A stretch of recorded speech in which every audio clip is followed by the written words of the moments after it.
What is going on, everybody? This is Nazdarachi, just starting off the show for episode 6 of our weekly Genshin podcast. The final days before 1.1. As usual, Professor Sensei is going to be our host for the episode itself. So, why don't you go ahead and take the floor. Everyone in chat, just let us know how the audio levels are. Make sure you can hear everyone and that everything sounds okay. Go ahead, Professor. All right. Yeah, everybody, thank you for joining us today for our 6th episode. Today we have a new guest with us. It's Jazex. If you want to go ahead and introduce yourself, man. Hello, guys. I'm Jazex, a small-time Genshin player, I would call like that. I mean, I know stuff on there and there, but besides that, just, a guy who likes to play a lot of Genshin, I would call like that. Gail as well. Hello, your resident gacha head over here. Back again for the Genshin podcast. Looking forward to talking about some stuff that is yet to come for 1.1 and just in general, stuff that's been happening in the community in the last couple of days, of course. All right, so we got a little bit more of the same from last week, but we got a lot of things that have been clarified, and we'll be going through the new banners. First off, we got the preview of 1.1. We got the child banner. We got the reputation system. New Barbara coming. New settings. New battle pass. Price spikes. And our general expectations, and then we'll run through this together. Just go ahead and kick off. How do you feel about the new child banner, Joes? Well, the child looked like promising character itself. I mean, I like the switch stances and everything. I mean, all the characters that's gonna be included in there, I think that Diona is gonna be the best character to summon if you don't have a healer on there already. If you got Barbara, she's really good, but I would go with Diona because she's like a different kind of healer, which is really nice as a support. And besides that, Ningguang and Baito, all of those characters are really great. So you should summon on this banner, definitely. Yeah, no, I'll take it. I'll take over as well. The banner itself is really solid. I'm personally still very 50-50 on Tartaglia, as of course now we know officially we can say that. Of course, we saw from leaks his name wasn't child, but we weren't sure whether or not it was right or wrong. But I'm not too convinced by Tartaglia purely because we still don't have a good hydro damage bonus set on any artifacts. We don't have a hydro damage set or a cryo damage set, and Tartaglia seems to be he's gonna be more damage oriented. You could run a Wanderer's Trope set on him. Again, we'll cover this probably in a future showcase video that Prof and I might make down the line. Most likely will make down the line. But it just seems like he's going to be lacking in that sense. But the rest of his banner is really good. Ningguang's burst damage is fantastic. Even for a Geo unit, she's really solid. Baito, you've seen her hit for like 100k. I know Darkskin Gaming, who's been on the podcast a lot of times now, has mentioned how much he loves Baito and the amount of damage he's done with her. And then, of course, Diona is a new character, of course, like Juz mentioned. A free healer, not a free healer, summoning for her, but a new healer added to your roster, a cryo archer user as well. So overall, a solid banner. It's just the main feature unit is not convincing enough for me to recommend anybody summon on him just yet. I feel like characters like Zhongli, who's we know is going to be the second banner coming in December, I think the first week of December, is a better option. And so would potentially future units like Ayaka and Zhao as well, personally, be a better option for you guys. I think it's heavily dependent on what your account looks like and what synergies and elemental reactions you're really looking to maximize, whether you summon here or not. As well, it is kind of dependent on whether or not you really need the second healer slot filled or not. We are not covering this quite yet, but we'll be getting up to it, later on in the podcast, how there's going to be a free Barbara coming for everybody.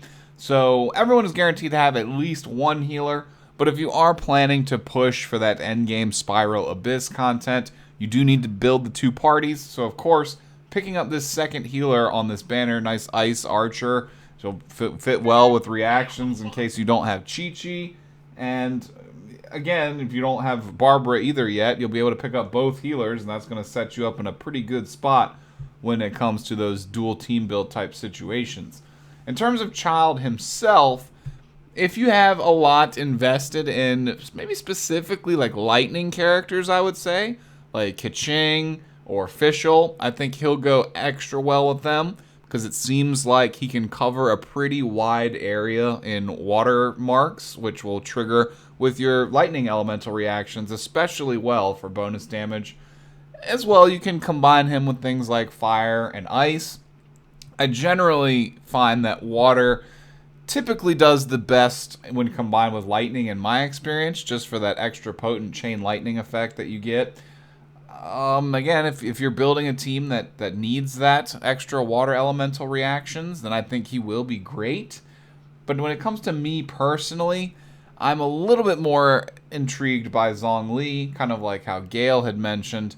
And I'm mostly intrigued by Xiao, who we don't know exactly when he's coming yet. We do know he is up and coming, and I already have his 5-star spear, which I mentioned before in previous episodes. So in terms of team building for me, that's kind of the one that I'm looking at the most out of everyone is Xiao.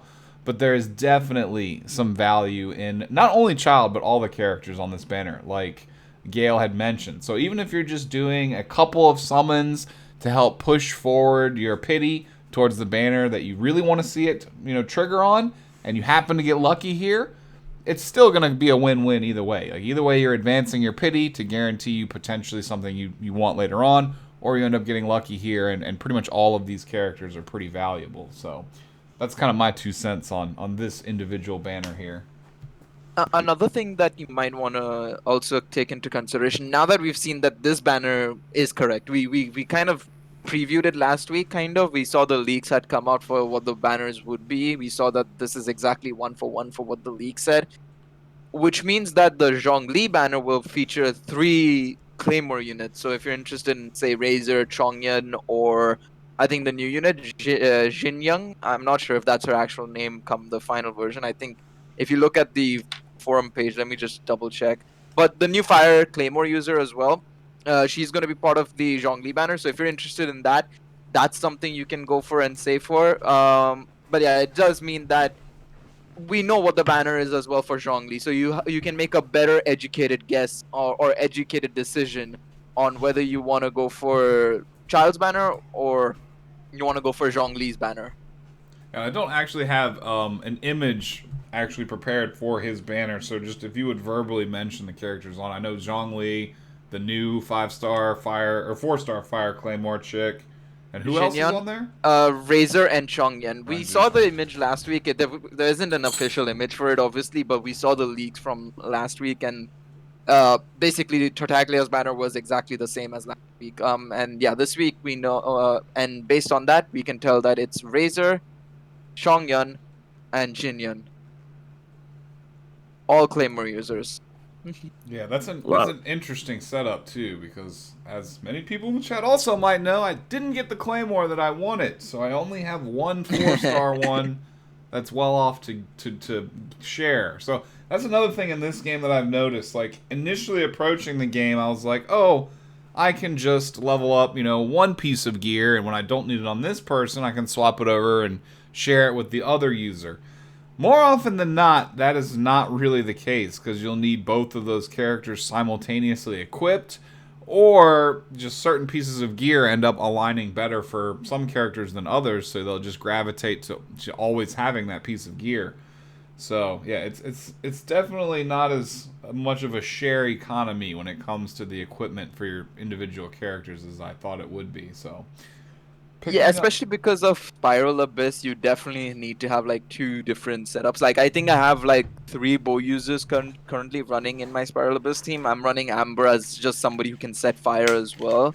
So like I'm using Fischl, Venti, and Amber. So it's like I need 3 different bow users, and I only have like 1 4-star bow. I do have a 5-star bow, but it's not leveled up. But like just in terms of like you need like various equipments, and it sometimes might be smart for you not to even refine certain equipments until you have enough to get another 5 or another 4 to refine the first one. So like keeping it separate might be a better idea than actually refining them for certain weapons. Yeah, and that's especially true if you are a budget or free-to-play player. Like say for example me, I pulled 2 5-star weapons. I have multiples of both of them, being the Book, the Lost Prayer, and the Jade Spear. And since I use Xiangling to do my fire support to up my Diluc's damage and everyone else on the team with the double fire buff, I saved a spear and did not combine the second Jade Spear. In the offbeat chance that I do end up pulling Zhao, I'll have a spear for him, and I'll still be able to keep my Xiangling equipped with a 5-star spear also. So I would say, especially so for the low budget or free-to-play players, you may not always want to automatically combine and refine your high-tier weapons just for that reason alone. Y'all out here pulling 5-star weapons. Bro, I don't know how I managed to pull like 2 to 3 weapons from the standard banner, and I have not even done like 50 rolls on that shitty banner. I'm like thinking to myself, like, what are you talking about refining the weapon? I'd like to see one. Like, I mean, I only pulled, 1 5-star character, and I don't have any weapons, yet. So, I mean, I'm close to my pity, but, it's still gonna come in like 30 more pulls, so. And I'm only pulling on limited banners, so I'm not close to weapons anywhere yet. Yeah, to be honest, I'm just using the Quaint Fate they give on the standard banner, and at this point, like, I'm just throwing whatever the battle pass gives, or like story gives, or adventure ranking up gives, and somehow I managed to pull like 2 to 3 weapons from it, and I'm like, thanks game, really appreciate that. Yeah, I hit the main banner quite a bit at the very beginning of the game because people, my chat was wanting me to pull weapons. Yeah, it never happened. That's where I pulled my first copy of the Lost Prayer book. If I could weigh in really quick on this child banner, because you guys broke it down technically, but if I can say it, Tartaglia is a clean character, and Diona's real cute. Like I'm definitely going to be throwing my extra summons at this banner to hopefully pull one or the other. Yeah, I mean, like, if you need the ice arrow, the ranged ice damage, because I don't believe, in addition to her being a good secondary healer, I don't think that there is a ranged ice character in the game yet. So this is the first one. Yeah. So she fills multiple roles there on your team, like ranged ice for spreading reactions to a greater distance, and also pumping out heals, of course, exploration, getting across big bodies of water. So she'll have multiple uses. So she's definitely a good constellation pickup if you summon and don't walk with Child or Tartaglia. You could just like shoot the water right in front of you over and over again, couldn't you? Oh, with the charge shot, I believe so. At least. It should be with charge shot. You should be able to do that. I don't think we've seen footage of it, but I'm pretty sure it should be like that. I mean, literally, she's like budget version of Chi-Chi. I would say even bits, better for budget players who just wants, to have like, ice plus range character and a healer as well. Mm-hmm. Yeah, there's also a lot, and I mean a lot of Reddit posts and game scientists and data crunchers out there that have pretty much put it out to the public that a multiple duped up 4-star unit, like any 4-star unit that you have 3 or 4 dupes in, is going to outperform a non-constellation 5-star unit. Like Zhang Ling is a perfect example. If you even have her at 3, constellation 3, she's going to out DPS a 0 constellation 5-star Diluc. I mean, unless you have the Wolf's Gravestone on him and a bunch of like perfect slotted gear, she's just going to attack faster and do more damage because her abilities are going to be powered up by those passives that she gets. So go ahead. Go ahead. If you like, compare 5 stars and 4 stars, only the big difference between them is only 100's base attack damage or something between those lines.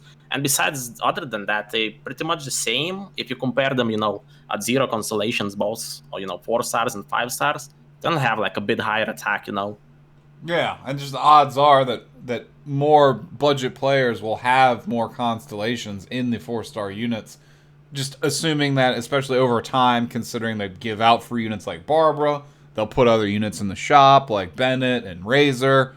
So the availability of getting your constellations on the 4-star units makes them a more viable option for lower budget players to build around than 5 stars, just logistically speaking. I agree 100%. I think it's just like a matter of like, and inevitably with time as well, the 4-star characters, you're bound to get a lot of them anyways, because you're getting like I mean, we know how the rates are for 5-star units. So for players, who might drop in like a lot of summons into like banners, you're dropping in at least like 80 to 90 pulls, right? And every 20 singles, you're getting like a 4-star character. So you're bound to get multiple constellations in a singular banner, assuming you're going all the way to the 90 each time. So you're bound to just complete a unit for a 4-star unit before you do anything with the 5-star unit for sure. Well, I think we've exhausted the child banner. It's about time we moved on to the reputation system. And to me, this looks really cool. It's another little checklist for us to work through. But we get 2 nifty gliders representing Mondstadt and Liu, if I'm not mistaken. Yep. Gail, you wanna elaborate on this for us? Yeah, pretty much it's as you say. Effectively, the reputation system is a sort of like it's another like leveling system or an exp bar kind of. You have to kind of consider, because at every milestone, or at certain milestones, I should say, you get certain uh items and ability to craft certain things, as well as bonuses in the city that you're leveling up, as well as just the region as a whole. You get certain things as well. So, for example, in terms of the levels itself, at certain levels, I think levels 2 and 4, you unlock a 20% merchant bonus effectively. So you get like a 20% discount at all merchants effectively in the city.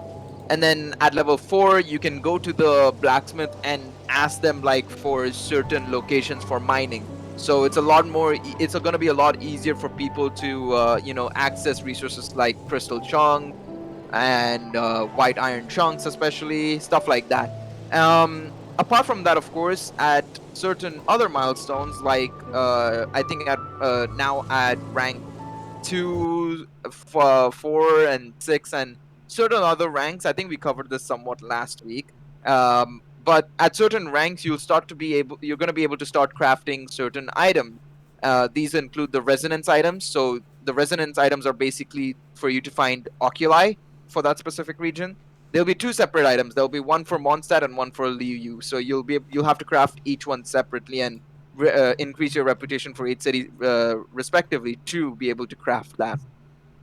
Then obviously the portable waypoint. I think this is at reputation rank 7 for, I want to say, Mondstadt. I could be wrong and it's Liu, but I'm pretty sure it's Mondstadt that you unlock the portable waypoint for it to be able to craft.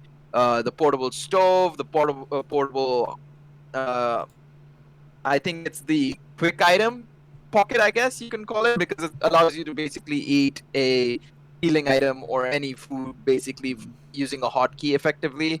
But yeah, and then I think at around reputation rank 9 for both, you unlock the treasure compass. This allows you to effectively find the treasure compass. Now, the thing that we now know, which we spoke about last week, we said we didn't know whether you needed to craft multiple items or you just craft one and it will be done. You only need to craft one of them. Each item will have its own cooldown. So, of course, for the portable waypoint, after 7 days, you'll not be able to use it. You'll have to replace it, I mean, effectively after 7 days. For the treasure compass, if there's a treasure near you, there'll be a 30-second cooldown before you can use it again. If there isn't a treasure near you, it'll be a 5-second cooldown. Same thing for all the other items. There'll be somewhat of a cooldown, but you only need to craft it once and you're done after that. So in that sense, it's really nice that you don't have to craft multiple like resonance items to find each oculi, or craft multiple treasure compasses to find one treasure box. So yeah, basically that's pretty much it. Apart from that, of course, as mentioned, you get like name cards, you get like the gliders as well. So a lot of things to do. One thing I'm hoping for, however, before you guys put your points in as well, is that I hope it accounts for our previous progress. Not gonna lie, that's my only hope, to be honest. I mean, it has to for the Animoculus and the Geoculus specifically. I would expect there to be like new tasks to do for NPCs and new quests and a bunch of new stuff. But I would expect all of the exploration based and Oculus collecting stuff to be retroactively added to your reputation. Yeah, I mean, they should be done like that, because if they aren't, how you can find, Oculus and all the, like, let's say even the chests you already found, they're not gonna be, there anymore. So that doesn't really make the sense, if it wouldn't happen. Yeah, especially when it comes to like the exquisite chests and higher tier, like the common chests, like unless they expect you to run common chest routes to get them, then hopefully that all that stuff is retroactive. But for the Oculus, I mean, it literally has to be. There's no other option unless they add a bunch of bonus Oculus that don't really do anything, like get No, you some rewards I'm from the almost certain it's statue. gonna be but- retroactive. Yeah, I I would mean- assume it's going to be retroactive as well. I mean, one of them is gonna be regional quests as well. I think that's gonna account for the previous quest we already completed as well. That was in that region, like world quests, I suppose. Yeah, I think it applies with world quests. There's gonna be bounty. Well, but yeah, world quests also apply to the reputation system. So if you clear, like, say, Timmy's quest initially, and well, was it a world quest? I don't remember. I think But- it was daily yeah. commission. No, it was a daily commission. I think I'm forgetting. Say you're trying to complete the I think there's Anthony's one, or the chick who likes who has a crush on Jean, and you try to break her. No, that's a commission as well. Damn it, I don't remember what's a world quest off the top of my head now. But basically, Yeah, I mean, we whatever had, like, whatever world quest you've done, basically, be it like something to do with way off that's not even in the city itself, but in the region of Mondstadt, it should apply. But I have one thing to add up. You know that in the game we have, those daily world quests that you can do up to 10 times. Maybe it's supposed to be those ones instead. Maybe. Like 'Cause, I when mean, you're that- wandering that is around and it's like, go help this guy, and there's a bunch of hilly trolls dancing around him. Yeah. The those- random quest. Maybe it Yeah. might apply. That would be cool if it does, because it'll actually make it a reason for us to actually do it. Because not gonna lie, I see that guy in trouble, I walk away, because there's Yeah. no point in doing it apart Are you from like serious? friendship. No, there's no point in doing it. You're literally getting like 1,000 more for it, and that's about it. And I think like 1 or 2 enchantment stones, something like that, if I'm not mistaken. Yeah, And- it gives like very little in return for you trying to help a guy in trouble from slimes. He can take care of himself. And at the moment, at least in this patch, what we're having, that you can like basically spam it in the one place. You just, relog from the game and go back in, and the quest is gonna be literally in the same place. I think that's Yeah. gonna be fixed in another patch. I'm not sure, but it could be fixed. No, for sure. It's just that I don't see the benefit of it, but if it does help in increasing the reputation, which ideally you'd think it should, because you're helping out, citizens of the region, Yeah. it would mean, be awesome. In I that think sense. that's how it should work. I think so, at least as well. How the world quest should go. No, for sure. I think that would be nice. The random quests currently don't do much, so yeah, like it would be nice. Yeah, just you get like what some friendship exp for your character, some more a little bit of And that's it. Yeah. Yeah. I mean, the It's other very, thing very about basic. EXP, as well. Like, I mean, like, literally, besides the main story quests, we don't have other way to get a character EXP. Like, besides the books, obviously, but like the quest should provide, I think, a bit more than they actually do right now. To Like, be I honest, mean- I have a problem with the scaling in itself. I've had this problem since the original like CBT3. I mean, not anybody else has it clearly, but it's just that people are more focused on lack of Mora and stuff like that. In my opinion, books are just as bad. I feel like the scaling of the books, especially via the ley lines. I mean, the ley lines as a whole need to scale a lot better. Like, again, I'm not asking for like 150k Mora or 200k Mora per like ley line at AR 40 I am right now, or like 20 to 30 books, but I think it should be like a solid like 5 to 10 heroes with from the ley line, plus like 20 of the blue books, and like the Mora ley line needs to give like at least 80 to 100k at AR 40, especially because of the cost. Like, I think you mentioned it on your tweet, right, Naz, that it costs like 90 heroes with to go from like level 70 to 80, and then like 2 million or so Mora, or something like that. Yeah, it gets redonkulously expensive. And that's not even accounting for talents and leveling up the artifacts and actual weapons and stuff like that. So That's a whole nother set of Mora to add on, which just ends up being a lot of more are required. So like in terms of that, I feel like the scaling should be a lot better for the ley lines. I don't think they perceived it to be this bad, but who knows? I feel it could be on purpose. It just might be that they didn't realize how bad it would get. I mean, like moral ley lines, it's not that bad, but as you said, the XP books, those are really terrible. I mean, they Okay. should. I'll say this: it wouldn't be as bad if we weren't as constrained on resin. Maybe. Yeah. Maybe that's also why, because if we can only do like, say, okay, we're out of Mora and we say set aside a day on Mora, we do about, say, 12 runs a day, give or take, because we can only do that much because it's 120 resin in a day. You do like 6 runs in the morning, 6 runs in the evening, 12 times 50,000.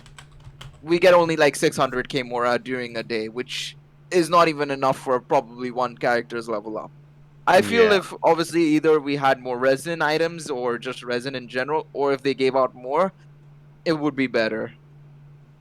Or I mean, they could just reduce, some prices for like level up talents, maybe ascensions, maybe scale down a little bit if they're not planning to increase the ley lines.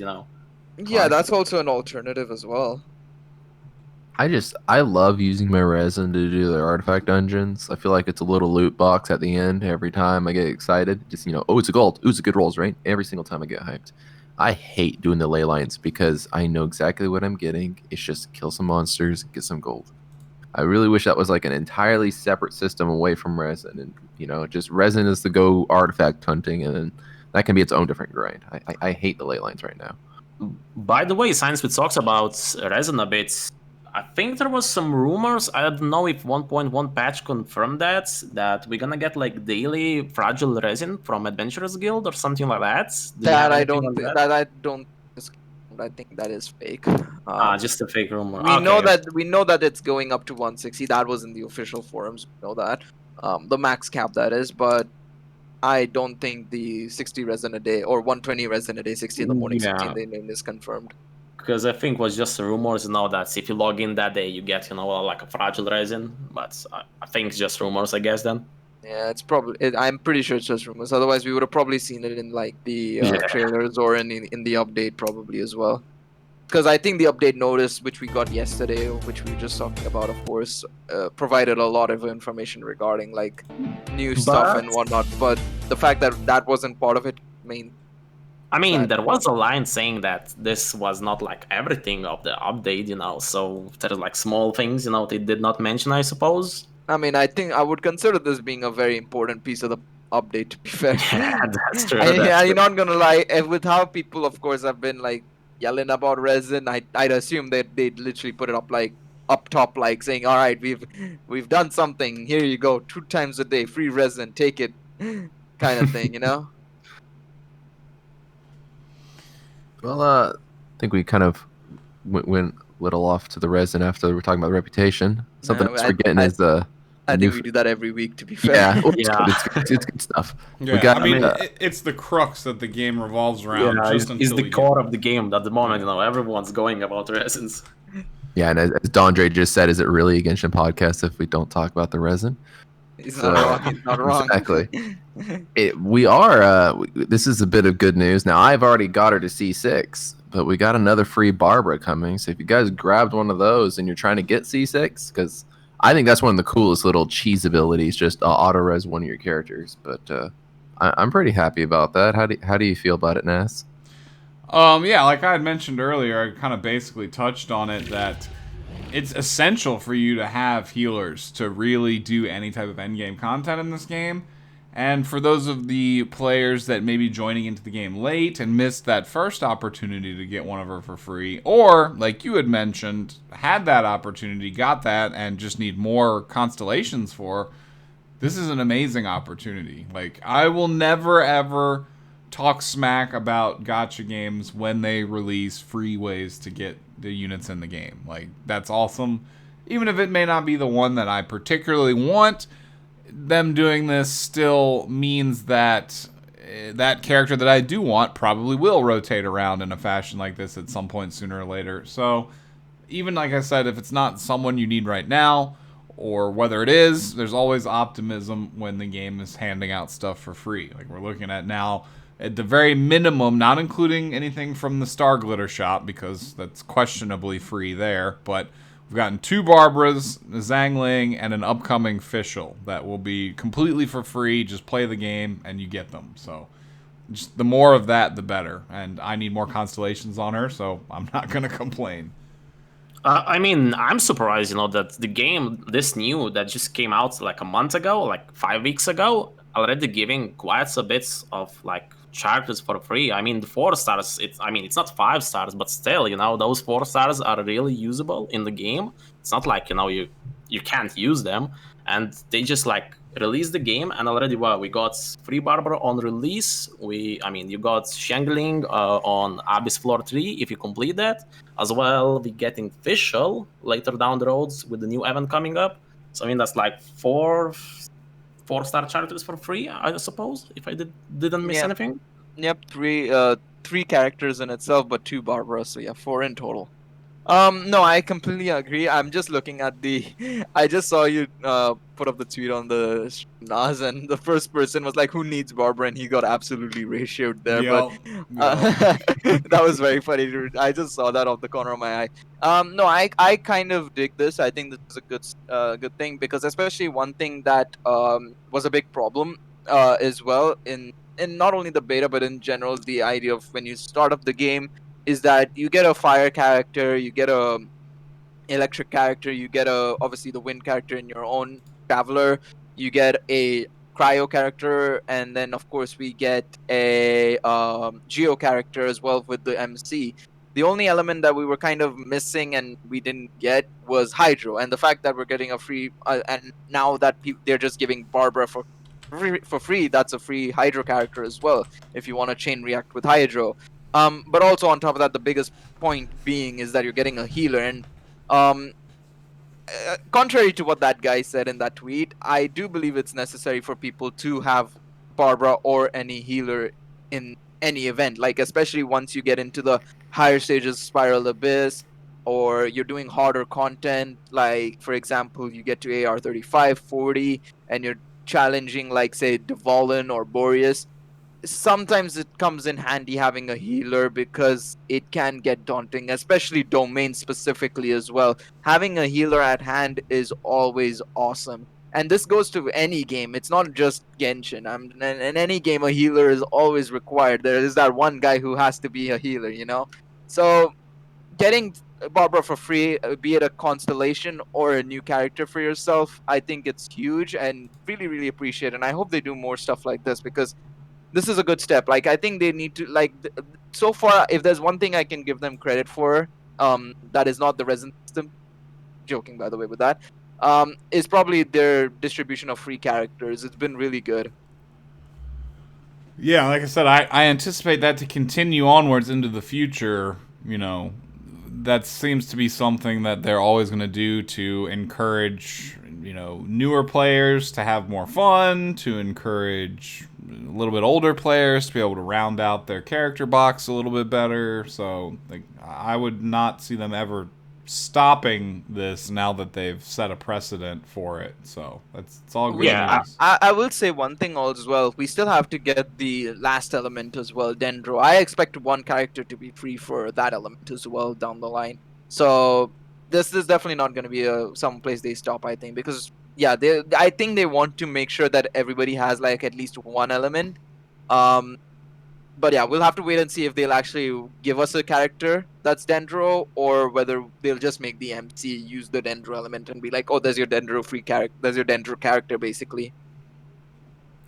Yeah, I mean, we're at least getting, charges for free, They're not giving that much of Primo Gems with the events, at least for free-to-play players. That's a really nice way, that they just handing out, a decent 4-star characters. I mean, Fischl, which is going to happen in the upcoming event, is like top-tier character, Yeah, no, 100%. Like, we've seen how good she is, and, we've seen how many tier lists put her at, like, S rank and stuff like that. And we know her potential as well as just not only as a support unit, but also the potential for you can use her as a DPS unit. So, no, definitely. I think them handing out characters like Fischl, Barbara is a good sign, for sure.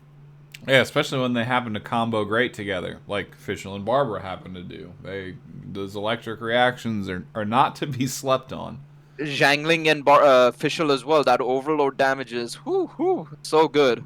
Well, Yeah. one of the things I would point back to is, as Nash was already elaborating on, the closer you can get to C6ing these characters, they'll be better than a 5-star character. So I'm happy to see us already getting 2 copies of Barbara, you know?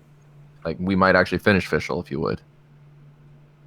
Yeah, agreed. Like, because assuming you do a little bit of summoning, even as a free to play player, save up your primos, do it on the banners that you are pursuing characters, like, you'll likely have some of these characters already. So, like, for me, this will be like my 4th copy of Barbara. And, like, I'm not a free to play player, but I've only spent, like, a flat amount of money, which is buying all the sales once to get the boosted currency, and then that's it. So, getting her, like you said, closer to C6, where they get that full tree of all their passives and that final one, is going to make that character like a night and day difference from when you first started using them at C0.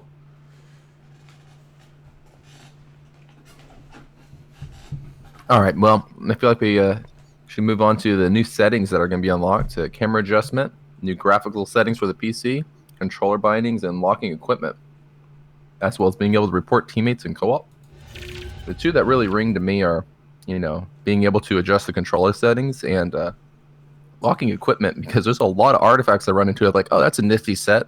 I don't have the Mora or anything to upgrade it, but I'm also sacrificing 5 stars at this point. So I don't know. That's going to be a huge quality of life adjustment for me. Yeah, no, I think we mentioned this last week, the filtering of equipment. Oh, not last week, 2 weeks ago, I think, when Dark was on our was on the podcast as well. He mentioned how important it was to filter equipment and lock equipment as well. So yeah, this is going to be very, very nice. I think filtering the equipment is definitely one feature I'm looking forward to more, because again, I don't want to see the same defense equipment for the 50th time in a row, quite frankly speaking. So being able to filter that out would be amazing. Personally, it's not something that I'm looking forward to, but I know a lot of people have been complaining about it, is camera adjustment settings. I know a lot of people who absolutely loathe the camera during fights and stuff. So I think them adding this feature is probably going to help out a lot of players who have been having issues with, like, the movement around fighting, and especially with the camera movement more so than anything else. So I think that's something that I'm looking forward to, just because of other players looking forward to it more so than anything else, to be honest. Yeah, when it comes to these updates, the key bindings being editable, it's a little bit too late for that for me. I would have loved that when the game was brand new, but at this point, my muscle memory has already hard-coded that the buttons for this game are essentially like playing a Nintendo Switch game where everything's backwards, and I'm used to it now. So it's not going to help me anymore, but it will be good for all the newer players or people with accessibility issues that maybe they have a disability or something that they have to work around when considering how to play. I'm definitely grateful that they're adding it to make the game more customizable to fit every individual player's needs. The thing that I think is completely useless about all the things we just mentioned is the being able to report people in co-op. And I say useless right now because it may become increasingly more useful in the future if they add more events where you end up playing co-op with randoms. But as of right now, like, you can deny people from entering your world if you don't want to play co-op, and otherwise you're probably inviting your friends. So there's like zero need for me to ever use the report feature for co-op as of right now. But I think that the game does tend to reward you with better drops if you do things in co-op, like specifically like not the talent book farming necessarily, but the domains where you're farming artifacts, the weekly wolf. Call me suspicious, but I do think that the drops are better just based off of what I have versus what my friends have that are constantly running them in co-op. So yeah, if they continue to add more co-op features into the future, maybe that'll be increasingly useful.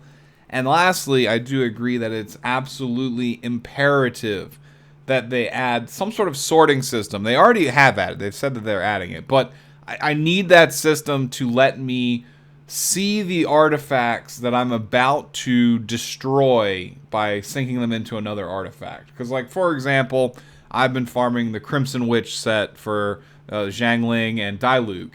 And I'll have like 5 pieces of Crimson Witch gear, and 4 of them will be completely useless with terrible stat rolls. You say all 5 of them are purple. When I go in to like level up an artifact, it doesn't let you see which ones you're feeding into that artifact. Like, you can't quickly check the stats of the ones you're about to sacrifice. So I end up just sitting on all 5 of them because I don't want to accidentally pick the wrong one. So yeah, locking will help that for sure, but also having some sort of system that shows you what you're about to destroy. Like, there's no click right bumper to or click a button to see the stats before you're about to destroy it. I think that'd be something really easy that they definitely need to add. Yeah, I think they should just, put like you hover the mouse over the artifact and like a little window pops out and shows, what the substats and the stats artifact has in it. Yep. I mean, that would be like a really nice quality of life feature. Yeah. And I mean, key bindings are like really nice, that you're adding that. I mean, my friend actually, when started the game, he quit because he couldn't change the key bindings, and I don't think he was gonna come back. I mean, he might, because he said, "Oh, what is this? I cannot even change like key bindings." I mean, he was complaining a lot, and I mean, he quit because of that, because he said he was like unplayable for the game. But I mean, you could get, adjusted to, the key binds and everything. I mean, it's not that terrible. I mean, it's like nice feature that they're changing that, I mean, they should have done that like since the release. I mean, it's like minor quality of life feature. Like most of the games like come with that straight away. But I mean, at least they're doing that. And the camera fixes as well, because I think there was a bugs that people just like got camera zoomed in and they had to like after like a couple or even log out, to make the camera zoom out again. I think I had that bug like myself a couple times. Yeah, So, you can. There were specifically some glitches you can do with greatsword users where you like do the spin attack, but if you're like dialogue pops up like while you're doing the spin attack or something, you'll just keep spinning and the camera will stay there and you'll spin off into the distance. That's how people I were can actually. imagine that now. Yeah, people were using tricks like that to break the camera to try and like get a better look at the Celestia up in the sky and other stuff like that. So I'm assuming that for everyone that did it on purpose to try and break the camera to find something, like 10 more people had it accidentally happen to them and screw them over. Well, I mean, that's how they find this stuff in the first place, right? Yeah.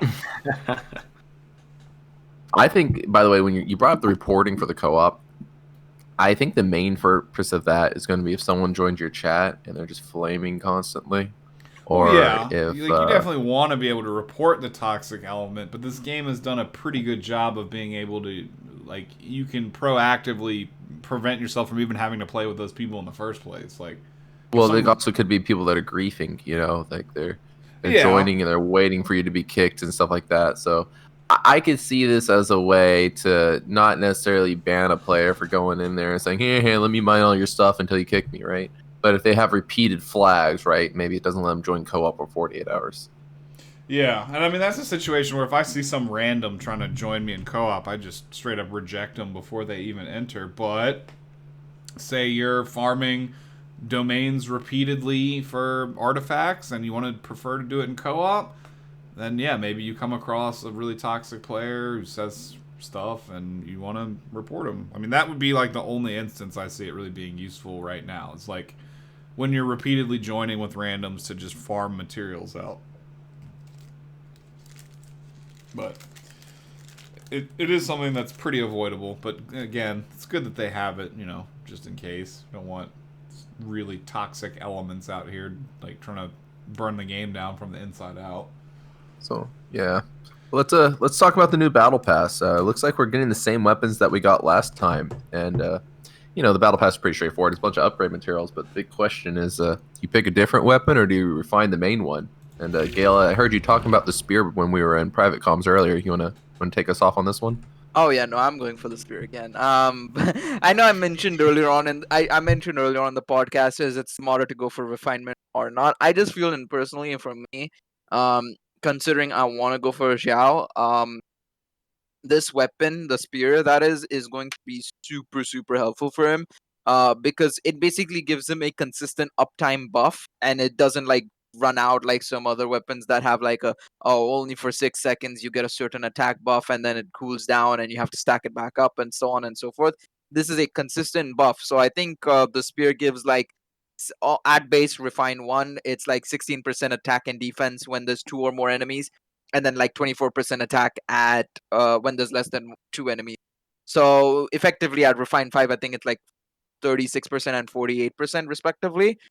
So overall, just the raw power that Xiao will get, and just any spear character in the future, um, that's going to be really powerful. So personally, I'm going for the spear refinement. But if I had to choose another weapon, personally, I would probably go for the sword. I think the sword is also a really good option, especially because it does have that healing property, if I'm not mistaken. So all of the weapons in the battle pass are really good. I think inevitably they're gonna allow us to choose these weapons again and again and again. Maybe give us an alternate way to get them in the future, perhaps. But for the time being, I feel like going for the spear is the best case scenario for me personally, just because I know I'm going to be going in all in on Xiao, most likely.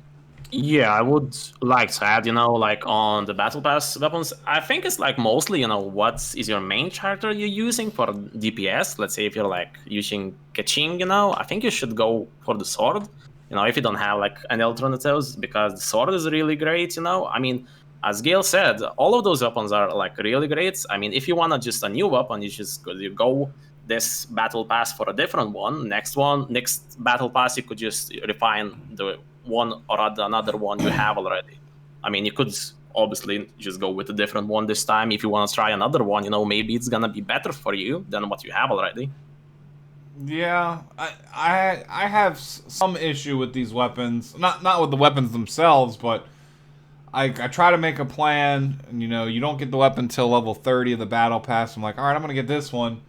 And then it turned out that I pulled a 5-star spear, so I don't need the spear anymore, right? I have 2 of them, actually. So it's another thing that I think is highly personal for each individual player, like Juice mentioned. I went with the bow just because of how stupidly optimistic Professor Sensei was about it. Oh, I love it, and I'm going to continue ranting about it in a second. And it's still sitting at level 1 in my box because I have 3 other bows that I have leveled already, and I just couldn't spare the resources to bring myself to level up a 4th bow at the time. And I think that one-handed sword is extremely good, especially if you have like healing characters that can benefit from it. I think the great sword is extremely bad. I would honestly never pick that great sword. I think the Claymore is kind of the worst one out of there. Yeah. And I mean, the sword actually, I add up on the sword a little bit, I mean, it's a really good weapon, especially if you're going for Abyss as well. Because technically, if you have like 1 DPS character, you can like almost solo the Abyss certain levels, not all of them, but you can almost solo it because the healing is so high that I'm myself using it, I'm always at full HP. Yeah, especially because the weapon itself has a substat where it increases crit rate. So if you get like a 30% up in crit rate, your base crit rate on sword characters is usually around 50 to 60. Given some substats via the artifacts, you're at 100% crit rate, which means you're 10 out of 10 times you're gonna be hitting a crit. So definitely helps, for sure. Yeah, I even think the catalyst is pretty good. Like, just it really depends on what you need, and it also depends what you might happen to summon in between now and when you actually get to level 30 on your battle pass. So. Well, I mean, there's going to be so many characters in the future. Right now, there's like, 1 lance user in the game. So having multiple lances doesn't do anything for you. But, a year from now, you're going to be kind of wishing you had these weapons, in my opinion. And I think they're all base with it's an attack with a critical rate. So that's not going to go out of style anytime soon. And then crit rate is definitely a great way to go, because I think, especially if you can get that 100% crit rate on units, you're automatically you're critting 100% of the time. So in theory, for a lot of units, it's smarter to even try and at least have like maybe like an artifact with crit rate as its main stat, or have a weapon where its substat or its secondary stat is crit rate, because you want to get that 100% uptime of just hitting crits consistently. Yeah, I mean, because these weapons will allow you to stack crit rate and crit damage, and as Gale mentioned, you can hit that 100% threshold with your food, your artifacts, and the weapon. and then it's just pure damage from that point forward. Personally, Nas was talking about me being, air quotes, stupidly optimistic about the bow because it summons cyclones. I'm still very optimistic because it's probably the most visually impressive out of all of them, because you really do fire and it summons like a little whirlwind thing on the ground. And then at max refinement, it should be like 10 seconds with 90% of your weapon damage 8 times. So that's pretty cool. But yeah, I'm torn personally. I really want to max refine the bow for the reasons I just mentioned, but that one-handed sword is just kind of a cheese mode. You throw that on your character. You don't need to refine it. You just throw it on your character, and you have endless healing. Go for it. Now, the only thing I'll say is if you're eyeballing that particular sword for Chi-Chi, just forget about it. Because Chi-Chi only needs one 4-star sword, and that is the sacrificial sword. Yeah, the one that reduces its or Yes, resets Chi-Chi's its cooldowns right? are stupidly long, and with that sacrificial sword, you can have her healing stuff up constantly, where it'll never go down if you time it right. So Yeah, I mean, it's just it'll be really good because I know Chi-Chi's cooldown I think is like 30 seconds. I don't know if Constellations reduce it. If I don't remember off the top of my head. yeah, it's about 30. I think it's 35 Yeah. seconds, and the sword at max refinement. That's just I know I have that one. Every 16 seconds, you'll get a free cooldown restoration, and the thing stays up for about 20 seconds. Yeah, it's like an 80% chance for it to end the cooldown, which is really high, and it's so good, especially. Yeah, so, and with 80% chance you hit 5 times, it's guaranteed to proc on like one of those 5 hits almost. So, you'll basically have constant healing coming from Chi-Chi with the sacrificial sword. But for like Jean or maybe Bennett, someone else like that, then this might be more optimal for those other characters. So again, I think it all falls back to specifically what you as the user are trying to maximize out of your team's efficiency. But just don't pick the Claymore. That one's rubbish. It's straight trash. I'll kind of back it up a bit. I think the Claymore isn't terrible. Its only downside is the damage you take. But even then, it's like if you can dodge, if you can maneuver your characters well enough, I think it's not that bad. Yeah, but you can offset I that haven't too, seen but the numbers. putting it on like Noelle or someone who has the defense numbers to offset, Well, Yeah. no, for Noelle, you give her a white bind if I'm not Yeah, mistaken. you want to give her white blind because that increases her defense, and that's how you do it. But I mean, technically, in theory, that wouldn't be a bad idea either. But obviously, that's not her MO. You want to just stack defense on her. You want her to have like 3,000 defense basically at this point. Well, No. I suppose this Claymore is just for skilled players who can dodge. Yeah, they're for I people was who looking at DPS they're- charts, and I think the only weapon that beats this Claymore out was the Wolf's Gravestone, right? Yeah. Yeah. Yep. Yeah, It's a good DPS is weapon. actually really good. I think It- Project it's a- Animus would probably give it a run for its money too, if you include the AOE explosions of like 350% crit damage every 10, 15 seconds.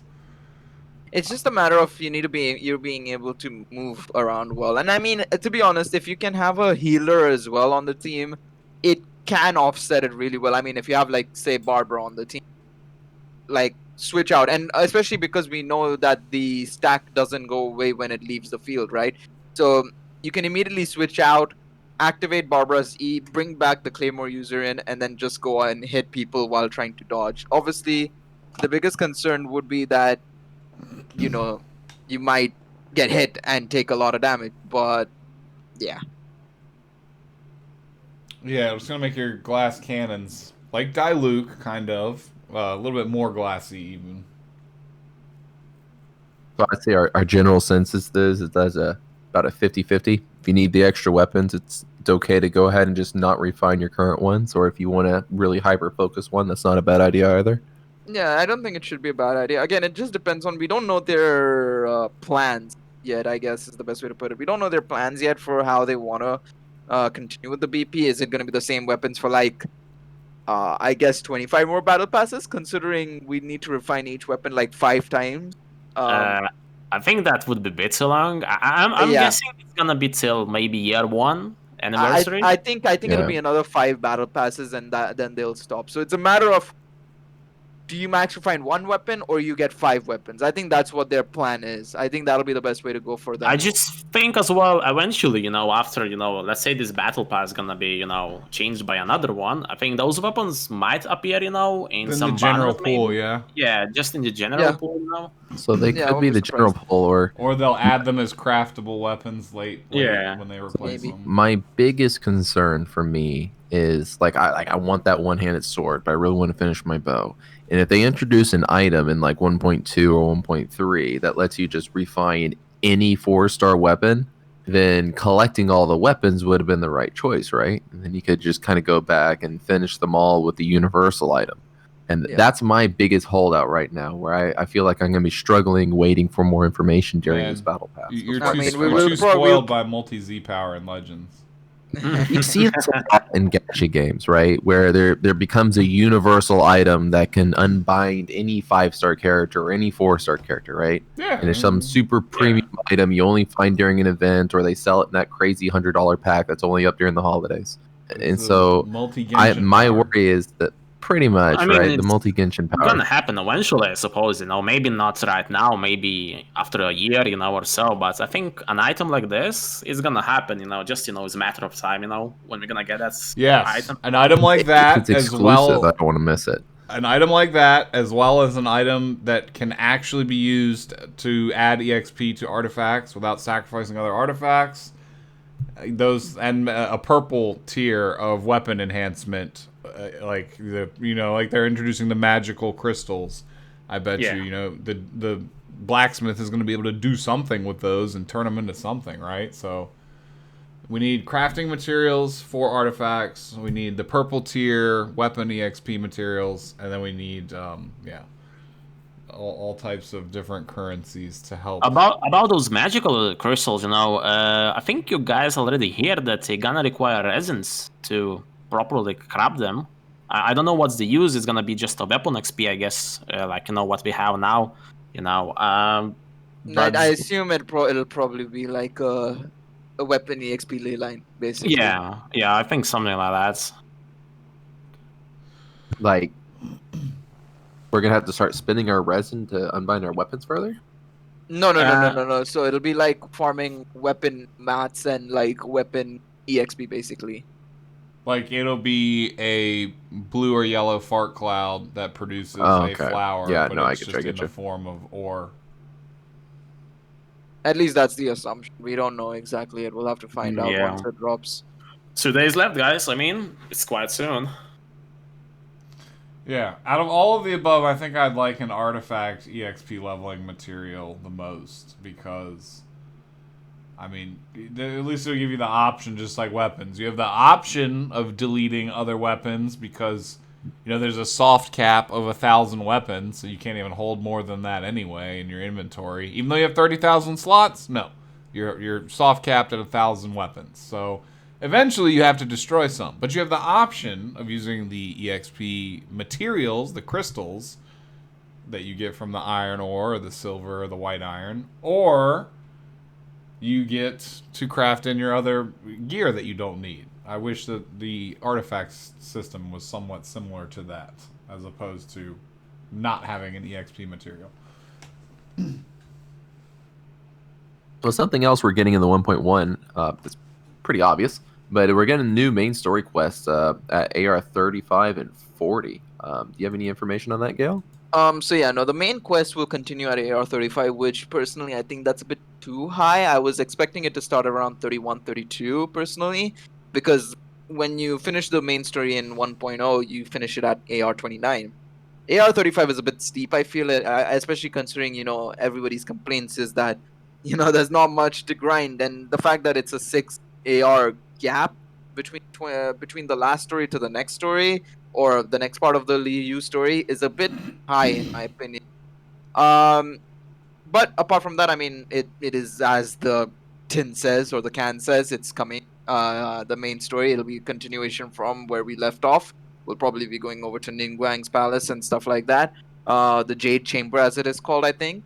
And at AR40, we will be doing Tartaglia's side story, which is awesome. As mentioned last week when we covered Mona's story, we need more of this. I think it's very nice. I think their AR requirements are a bit high. I hope over time they decrease it maybe or something along those lines, because I feel it should be more accessible for players. It should start at like something like 20 instead, not 40. It's a bit too high, or 32 technically with Klee's story first. But side stories are always welcome. I like these interludes. They give a new insight to the character. Maybe makes you want to summon for them if you really like the character after their story, you know? So definitely looking forward to it. And yeah, that's pretty much as it is. That's all from me pretty much in terms I of what do. these cover. They've done all of these little mini quest lines pretty well. Like they haven't been too short. They're not too long. You get to know the characters well. Like usually the dialogue is pretty not obnoxious. It's been pretty entertaining. Like, and I actually enjoyed the Venti one.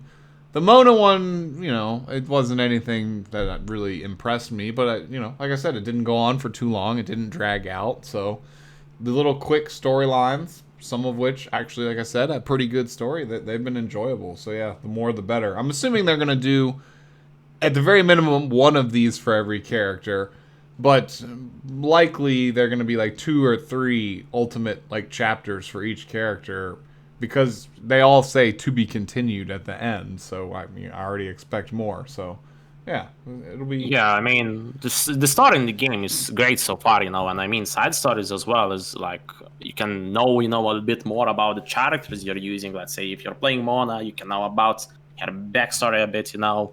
Now, it adds up, you know, and especially I think in 1.1 we getting, I think was another chapter announced, but it's coming a bit later.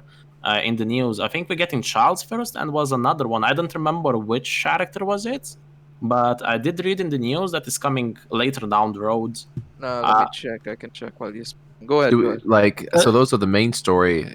So you're talking about Child isn't like one of those side stories we're gonna get to go down and really explore. yeah. Yeah, It's this gonna is be where a you side unlock with the keys, you know, you get from daily commissions, and apparently from before I hear that we're gonna get Childs, officials, and Bennett's, if I'm not mistaken. Yes, we are getting Bennett's and officials as well. Later Okay, on. I've been wanting to learn about Bennett. I hear he's pretty unlucky. It's gonna be, we're getting another one called Historia Antica. I don't know who that is or who that's gonna be behind, but yep, we are getting another one later date. Who was it? Someone, when the game first came out, everyone was dogging on Bennett, and now, like, this much time later, everyone's praising him. He's become, like, the underdog, unsung hero because of what he can do to buff the attack of your other characters with his little radial fire circle and the healing he puts out. And Okay. Oh, go ahead. No, what I was gonna say, somebody mentioned. The only reason why I'm saying it should have started at AR20 is because we have a huge draw. We don't have a massive amount of characters right now, but we have a solid like 20, 25 characters in the game, right? Or give or take. I could be over exaggerating it a bit. I think we have like 18, 20. But as they add in more characters over time, you're gonna need more stuff. And imagine stuff like, oh, Bennett's story is locked behind AR45 or 46, or say down the line they add Chi-Chi's story and that's like 55 or 56. It becomes a lot higher, and people who want to experience these stories kind of suffer, and they won't be able to experience it until like 3-4 months into the game, because getting to AR56 is not easy at all. So hence why I said it. And plus, like Nas mentioned, these are like act ones. These are first parts of the story. So if they're gonna add more to these stories, inevitably they could have done it at later ARs. Like, that's the only reason why I said they should have started it at an earlier rank than at like AR32 or so on. I mean, I think when the game gonna, you know, proceed, I think we're gonna eventually get like more side quests. Maybe they're gonna, you know, upscale the EXP a little bit as well. They have to, because otherwise you're locking behind these fantastic stories behind like higher ranks where people will maybe not even reach because they get tired and they don't want to grind that much to like AR56, because it's time consuming. We're barely AR44 and 43 respectively, I think, in this chat. And it's been a month, and getting to AR56 is going to probably take like another month or 2 at least. Yeah, it's definitely diminishing returns at this point because there's not really any quests to do. So like at first, experience was raining from the skies, and we got to like level 15 to 20 in the first day or two, and then it starts to progressively slow down significantly after that point. Yeah, so that's the only reason why I'm saying like I would have preferred it being at AR20 or earlier, because it just allows people to experience these stories, and it's a good way for them to also sell these characters, because you could easily sell these characters like from AR20 onwards and be like, oh, here's Klee, she's coming on the next banner. If this was like day one, here's Klee, look at her, she's cute, summon for her, kind of thing, Yeah, Um, because these it's a good. quests, just to add to what you're saying before you move on, these quests don't only serve as just another side quest for you to get through. They actually are kind of identical to the trial mode that's included in the actual menu. Like right now, you can trial Klee, and before it was Venti. In these quest lines, every single one of them, you've been able to take control of the character you don't own and play as them for a second. So with that in mind, it really is something that should be, at least the chapter 1s, available at much lower levels to get newer players a tease of that character. Like, say someone really wants to own Child, you get them a chance to tease with these extra missions, then that could potentially make them more sales, because that person may be more inclined to summon for that character. So definitely including these as like a basic trial feature, that they should functionally lower the experience needed to test the character out. Yeah, no, I really enjoy the idea that it lets you, demo the character. Sometimes it felt kind of forced, like it really does feel like they're trying to get me to taste of this character really quick, so I want to summon for them later. But on the inverse, like when I already owned, Venti, it was really nice to dive into his story and see what he had to offer as a character too. So I think I agree with Gail more that when they lock it behind these really high AR levels, they better have a way, like maybe 6 months from now, getting to AR 40 really takes like 2 days, right? Like the EXP curve, if you would, needs to catch up. Either that, or just reduce this, or scale it down in the future, or scale like the story quests down to like 20. So Klee becomes 22, Jean becomes 24, and so on and so forth, rather than having them at Oh such yeah, high that levels actually now. works much better because if you just lower the general requirement to enter them, that'll help people catch up to the later AR levels and condense them all down to your current level. And plus, it kind of goes in line with how the story progresses as well, because at AR 22 and 24 and 26, you're about to be done with Mondstadt at that point, or you're just done with Mondstadt, and then you're moving on to Liu. Then you can progress into Mona's side quest, who obviously starts off in Liu and goes into Mondstadt. Then you've got Tartaglia at AR 30. You're experiencing his side quest when you've seen him in the story as well for the first time.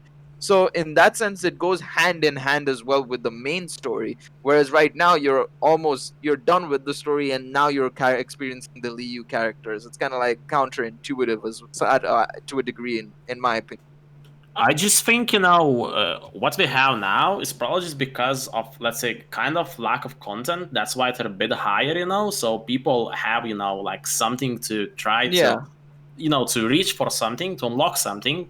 But I think down the road, I mean, as everyone said, they're probably going to reduce the levels because they're going to eventually have more of those stories, and maybe parts 2 of those stories as well, and they just probably going to reduce. So, a lot of newer players can experience that, like how it's supposed to be. Because, I mean, that's how it makes more sense than it is right now. Well, I mean, they clearly expect at some point for you to have so many of these stories, you got to pick and choose which ones you're saving up for with these keys. Right now, it's kind of like a joke because I'm just full on keys waiting for stories, and the moment they come out, I'm just gonna get them, right? Yeah, I mean for us, but I mean for new players, after like let's say 3-6 months, when we're gonna have like 20 of those stories, it's gonna be kind of overwhelming. Yeah, and I'm looking forward to getting to pick and choose whose adventure I want to go through. That I don't know. I think it's just as you said, it's a lack of content right now, but when they flesh it out here in a few months, it's gonna feel way more complete. I do agree. Okay, well we've gone through that topic. So just kind of I guess more of a side note. We'll go through this real quick, and we'll I guess start with you, Ness. What's your plan for diving into 1.1? My plan is to just play and enjoy as much of the new content as possible, because, like we've mentioned many times, we put in a little bit of extra time that I don't think the devs expected everyone to, dive into this game quite so heavily. And, I'm kind of exhausted with stuff to do at this point. So, with that in mind, hopefully they do add a new boss fight, a couple new co-op events, periodic stuff like over time, like the Crucible, and then like the other event that we just is upcoming, this Unreturned Star. More stuff like that.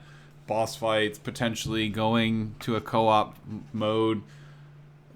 That's kind of my initial plan, because I'm gonna power through the story, get as much EXP as I can, and then it's just gonna be back to farming again, right? So hopefully there'll be a good pace of things to do. I know that they've set it up to like every 5 weeks or so as to what to expect. So, kind of just get my account, because I have 3 level 80s so far. So I need to round that out and get my second team fully fleshed out. So I think all of the resources from the upcoming battle pass will really help from that. I showed off a picture earlier where, if you pay for the premium one, you'll essentially get like 200 purple books, and it requires 75 just to get a character from 70 to 80. So those will be very much appreciated, as well as the Mora. So I think my plan is to tackle all the new content and to try and get my second team as squared up as possible. That's my plan moving forward. Not to summon. I won't be summoning heavily, or heavily lightly. I won't be summoning really at all until Zao comes out. But maybe a few singles here and there.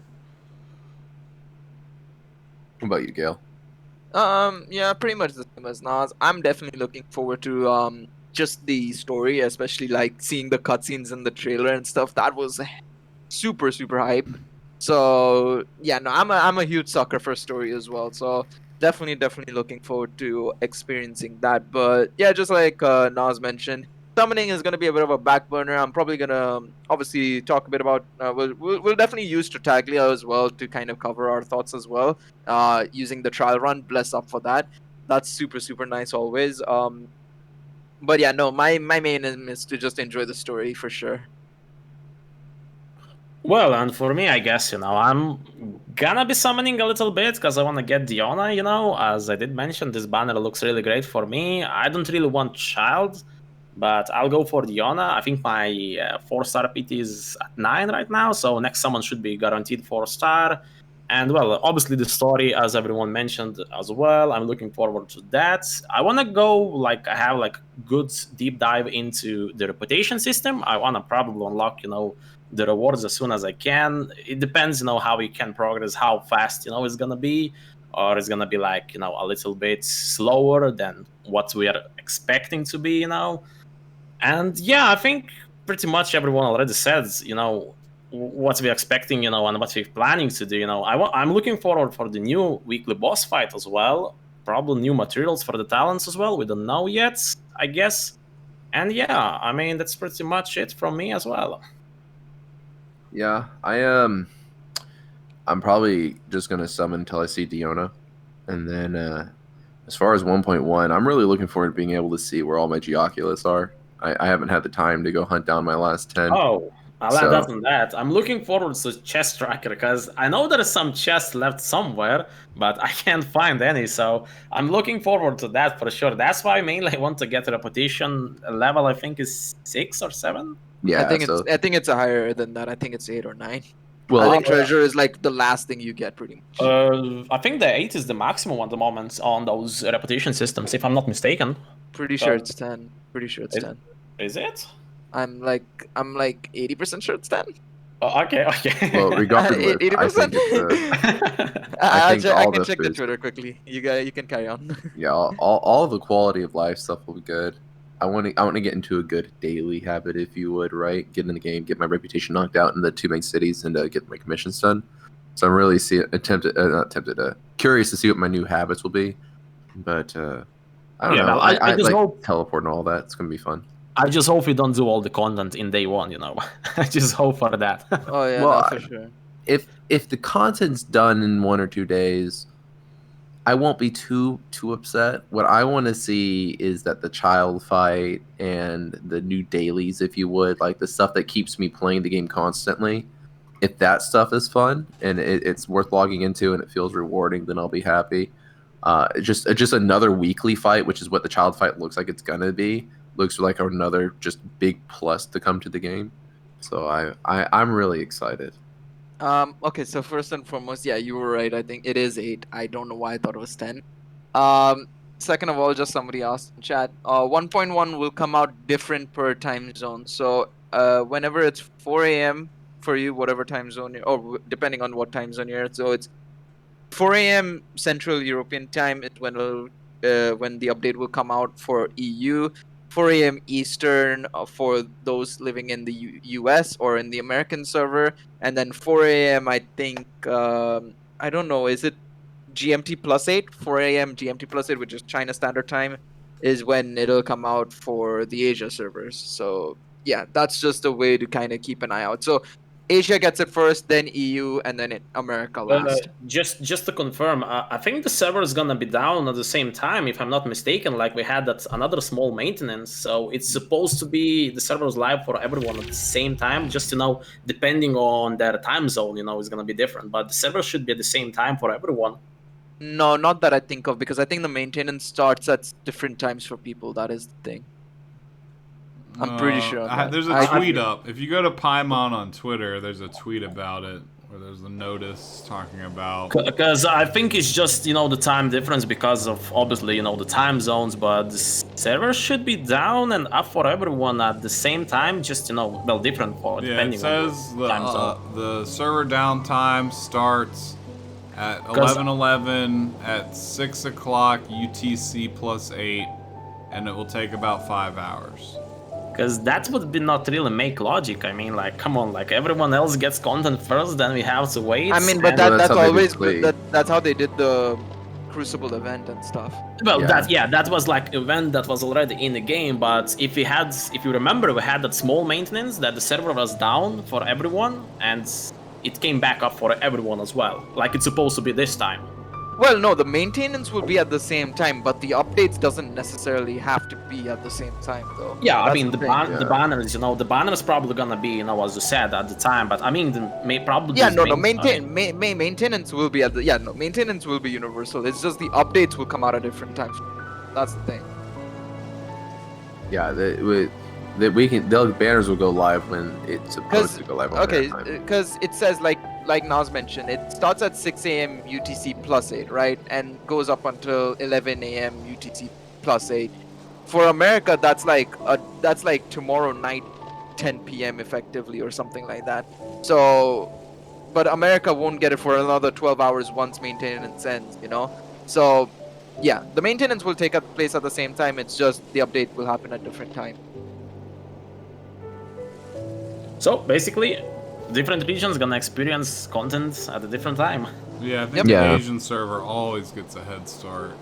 Yeah, it's a bit unfair. I mean, if you look at that, it's a few hours. It's not a big deal. And frankly, like I got my account set up right now. Well, anybody can. You can just log into the Asia account. If you really want to hit the trial button on the character early, you can do that. That's just what I want to do is have 2 accounts on this game. Have 2 different guys. Twice the summons. The key. To be fair, if you're just looking to just trial the units and stuff, all you need to do is just get to like AR5 and then stop pretty much, which is not too bad. It's like 10 minutes of your day, basically. Yeah, that's true. So we actually had a pretty big change that pretty much affects you based off region. If you wouldn't mind talking about it, Nas, with the price changes. Well, it doesn't affect too much of us in American region, but we did put out a video of this, if any of you guys feel like checking it out on the 5-9 Gaming YouTube channel. But, yeah, I believe, and Gale and Juice can back me up on the specific regions, but it was like Brazil, other areas of South America, Russia, a lot of areas in, like, the kind of Middle East and Mediterranean had price, India, they all had price increases of all of the currency packages, upwards of 20 to 80%, which is just region dependent. We believe this was an effort made on MiHoYo's part to stop people from either A, using vendors, or B, using VPNs to try and dodge to an area that has a better price point for the currency. It's kind of a lazy way, just in our eyes, of getting this accomplished without, putting actual code in the software to like block VPNs or prevent transferring accounts from different region to different region. So I feel like that does screw over a lot of the player base in those areas that were already accustomed to an anchor price point, as Nalar likes to put it.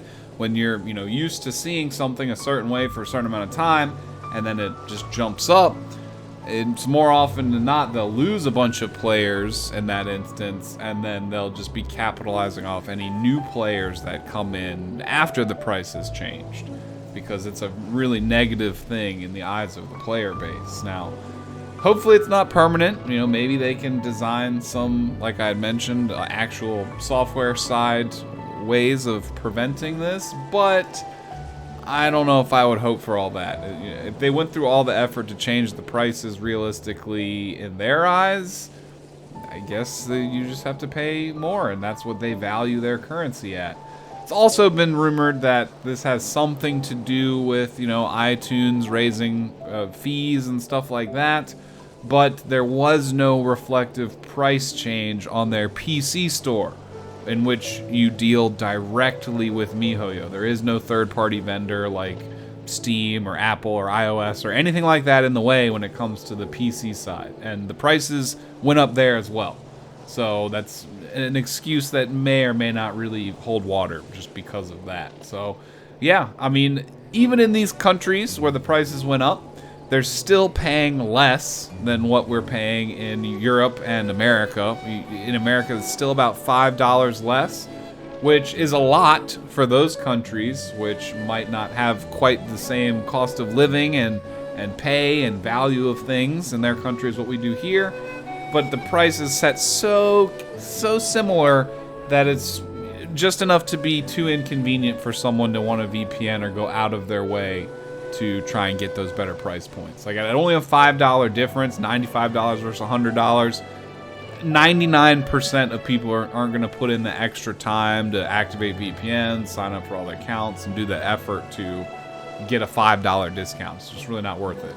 You could go find discount Google codes for cards, and it would be easier to do than doing all that. So that's pretty much everything I know on the situation. If anyone else wants to add anything, feel free to chime in. I think you pretty much explained everything completely. I don't think there's much to add on this aspect, at least from my side.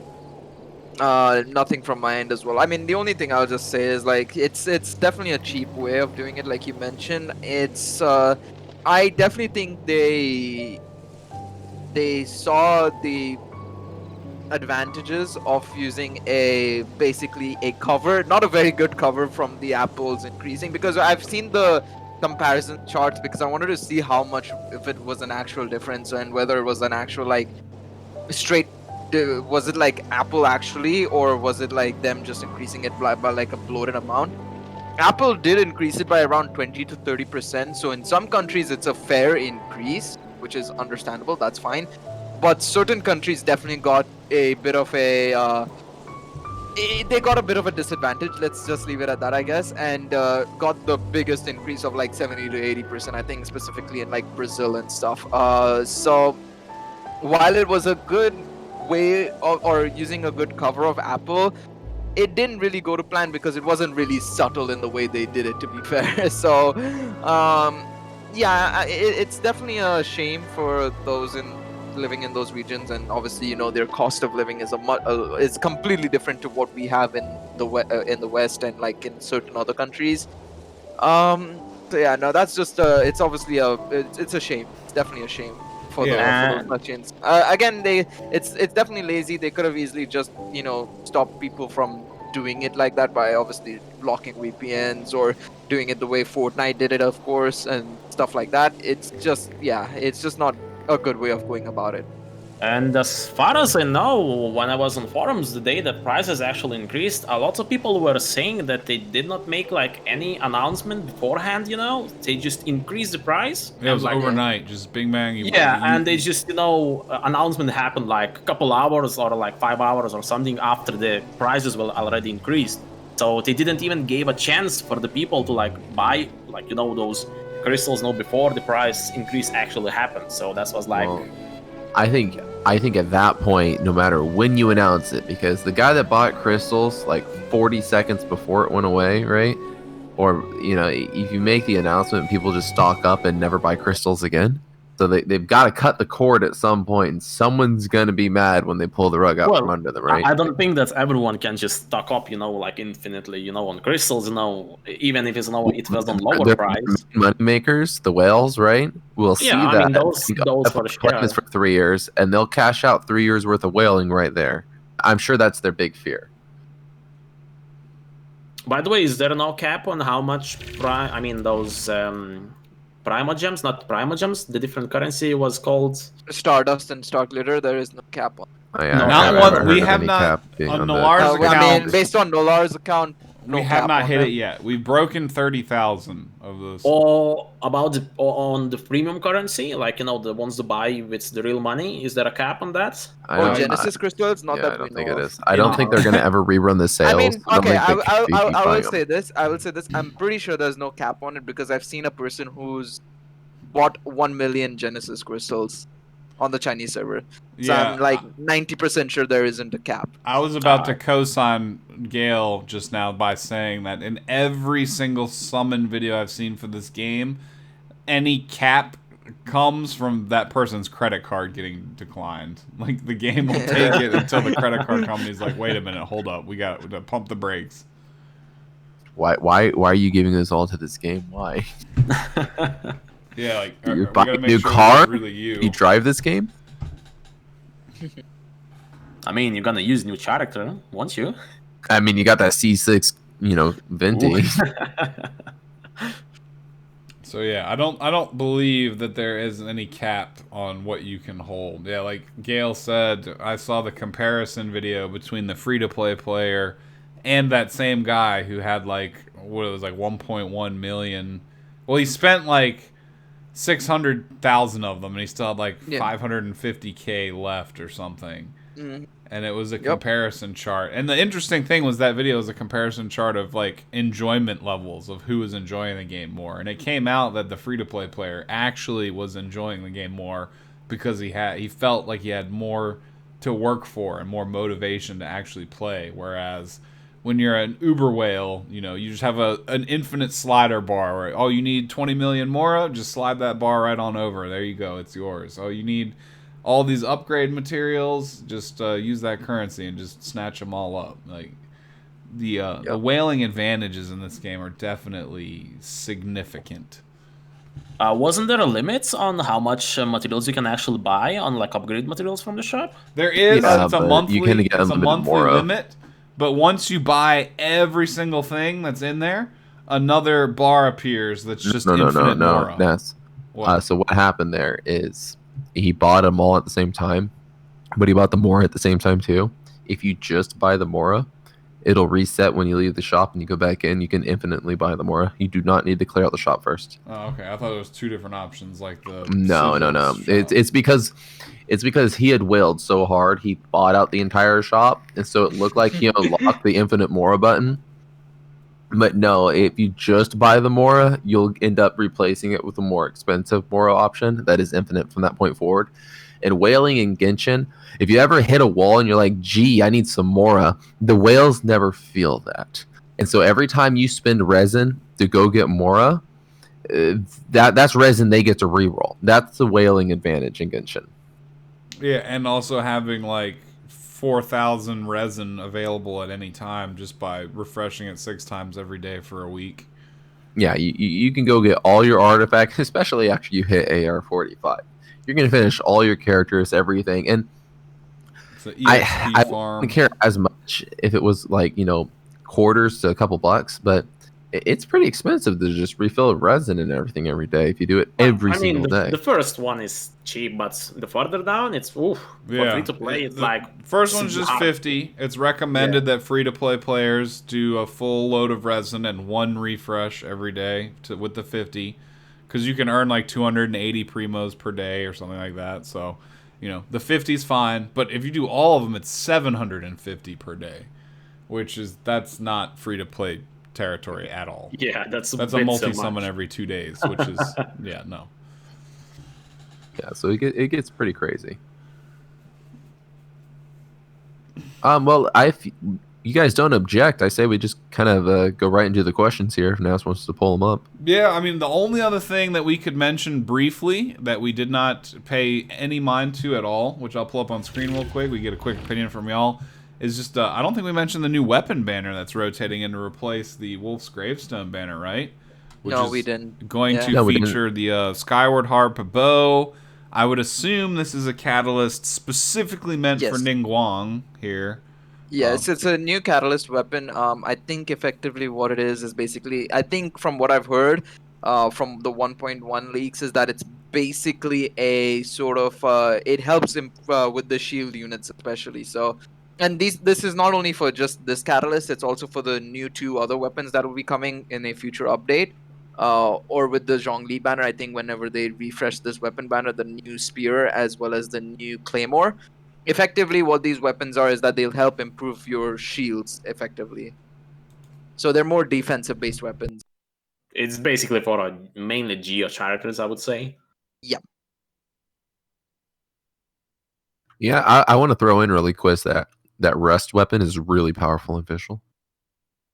Just in general, it's a really good weapon too. If you happen to just get the 4 stars, I'm looking at all those and those elemental weapons. And it looks like it's from the I guess the musical set, but the 4-star sword there.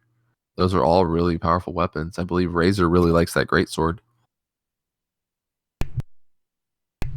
Yeah, Rust is really good. The Rain Slasher is actually quite good for a free to play player looking at for Bidou or for Razor. It's definitely a filler piece of equipment that either one of them could use. And the flute one-handed sword is amazing for Jean, right? So there's a lot of really good weapons on here. I mean, the 5 stars are the ones I'd actually be the least excited about. And based off of my performance on the Wolf's Gravestone banner, I don't think I'm ever going to summon on weapons banners ever again. Well, I think the Skyward Harp is going to be best in slot for anybody going for a child. You guys can correct me on that one. Probably right. Yeah. I'm almost certain that's going to be the best in slot. So if you are in chat right now and you're thinking, I'm going for child, that's probably the way you can go. And then I'm here being the angel on your shoulder telling you to probably not summon on the weapons banners. Yeah, especially if you like free to play or like a small budget, I wouldn't summon on weapon banners, I would just probably focus on the character ones.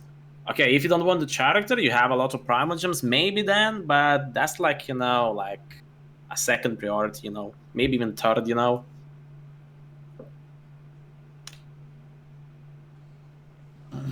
You guys have any more comments on the weapons banner, or you guys want to go ahead and segue into questions? So questions, I guess. Yeah, we can just shoot on over to questions, which will be on screen right now. Starting at the top with Divine Lotus. Do you think at some point in the game's future, MiHoYo will make certain elemental reactions more appealing to players? Like if you freeze an enemy, they'll stay frozen longer. If you hit them with water-based attacks. Like I guess what they're asking is, over time, do you think that elemental reactions will get buffed, I guess, like over time? I mean, isn't that kind of like, if the, let's say, the enemy is already in the water and you're gonna be using freeze-based attack, he's gonna stay quite longer than normally if he was just standing on the ground, because it's already the kind of elemental reaction exists, but it has to be under certain, circumstances. I think based on what he's asking, basically if they'll be, basically like, just as an example, I think he gave that, but I think they'll have to maybe do it in the future, especially once they add Dendro, because right now Dendro only reacts with fire. and that's literally it. So they'll have to readjust a lot of the elements down the line, I feel, anyways. Um, I don't know about making them more appealing though. We'll have to wait and see on that. But there will definitely be changes in the future, I feel, just because of Dendro. Yeah, I was Yeah. going to bring that point up too, the Dendro point that Gale just mentioned. And just to piggyback on top of that, I think that any type of buffs or enhancements that they make to the system outside of that will likely come on the character side, not just general buffs to the elemental reactions themselves. Like, you'll get a certain character, just for example, like Child, who excels at spreading water over a really large area. So his elemental reactions with, say, Chi-Chi are going to be massively buffed because you can come in and throw down her ultimate and she just does like a huge wide area of effect circle of ice. And with Child having spread ice to tons of enemies within that area, boom, they're just all going to freeze, right? So I think the way that individual characters play off each other will have more appealing layers of how you apply the elemental reactions, more so than them just straight up buffing the reactions themselves. Because that'll add, reasons to summon for certain characters, reasons to pair certain characters with others as opposed to others. It'll establish more of a meta. So I just think that's probably the more likely design path moving forward, other than them adding Dendro and balancing everything around it, like Gale said. Yeah, I guess that's gonna be like kind of power creep, it's newer characters, having like, better, like abilities that provides better elemental reactions, as Nas already told. I suppose it's just gonna be like that, like kind of power creep, I would say, just the newer characters have like better abilities. I would expect, like, right now we can burn the enemy. Like, maybe if you continuously hold burn or you continuously hold freeze, it would upgrade it to a higher condition. I could see that coming down the pipeline, so like if you kept burning on the enemy, it'd turn into heavy burn and they'd take quicker damage. I can see stuff like that. And as they already mentioned with Dendro coming, we have elements we haven't even seen in the game. Like, they might add stuff to where we could have a 3-way interaction with the elements too. Like, I think the future for this game is very bright and open right now. If you're wanting to see more interesting interactions between your teammates. Yes, that, and it'd be cool if they, and this is just like the Marvel Ultimate Alliance player in me, but if they added some specific like team up attacks, I think that would be really cool. Like, we already know that Jean and Kaya and Diluc all feel some type of way about each other because they associate in the story. What if in the future they add some sort of team up attack between them that's kind of more unique to them, as opposed to if you just, did a wind attack with the MC and Diluc or something like that, right? So it could be neat. Does that get into like collection territory? I mean, if they specifically add, I don't know, like, because we have to remember as well that, like, and this is kind of going into more theoretical territory, but this is a Chinese game, right? So they're not subject to all of the gacha laws that we, for example, see in Japan. Like, the most popular one I can think of off the top of my head is Kampu Gacha, for example. A very short rundown. Kampu Gacha is when you have multiple summonable items in a set that cooperate with each other to make a more powerful effect once the set is assembled. So, like, for example, if you have a Gogeta and a Vegito on a banner that specifically, when paired together, give you special buffs and special effects, but both of them have to be summoned independently. That's considered Kampu Gacha, which is flat out illegal in Japan. China doesn't have those same situations going on, so they could theoretically release like sets of characters or, different things like that. Now, again, I'm not saying they're going to, but they're not legally restricted from doing so, like a traditional Japanese gacha game would be. So I think what they'll end up doing is like how we have like some weapons that are clearly designed. Like, you saw that new Geo weapon, you knew who it was for, right? And so when we see like specific weapons that are clearly geared for the character, I feel like that's as close as I see Genshin getting to that. Yeah, that pretty much is on the doorstep of Kampu Gacha already. Like, you have Wolf's Gravestone. Like, yeah, you can use that on other characters, but it's pretty much purpose built for Diluc. You have the Jade Spear. Yeah, it works great on Zhang Ling also, but it's pretty much purpose built for Zhao. And there's clear cases of other the Lost Prayer book is kind of purpose built for Mona. Plenty of other weapons that are like that in the game, but they kind of get around that because they are still functional on other characters. I think it's safe to move on to the next question here. Yep, which would be Gutierrez. 5-9 Gaming, is it possible that they increase the max adventure rank cap? Because as of right now, it seems that it's only 60. I'll flat out answer this with a very highly likely yes. Like, as the game continues to evolve, it probably will go up over time. Go on. I'm just saying I put money on it going up. Yeah, I mean, it's definitely gonna go up. I mean, at the moment, if everyone who's here probably knows that after Adventure rank 50, the other ranks at the moment pretty much do nothing, because world level cap at the moment is level 7, if I'm not mistaken. And afterwards, we don't really have anything, afterwards, when you go from Adventure rank 50 to 60, those last 10 levels don't mean anything at the moment. I think they're like placeholders for future content, like maybe another stronger domains and so on. But as the game progresses, it's 100% for sure to say that it's gonna increase adventure rank, cap. Yeah, no, I'll just add on by saying they have to. I mean, as I've mentioned, like one of the biggest problems is now we're approaching AR40. Obviously, the side stories already got up to AR40. The main story is hitting AR35. That's halfway already done, and we're only the second region. So, if there's like 5 more regions yet to come, then they'll definitely have to increase that AR ranking. Yeah. By quite a margin. 150, I guess.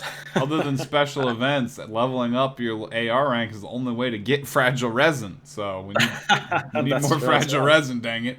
Need more levels. Yeah, I can see it being like 150, 200 by the end of year 1, Well, maybe not that much, but I mean, I think that the next region in Uzuma is probably gonna take somewhere between 40 till 55, maybe 60, and afterwards maybe with region after Uzuma is probably gonna get increased like by 10 or maybe 20 levels. I think it's still like maybe half year away.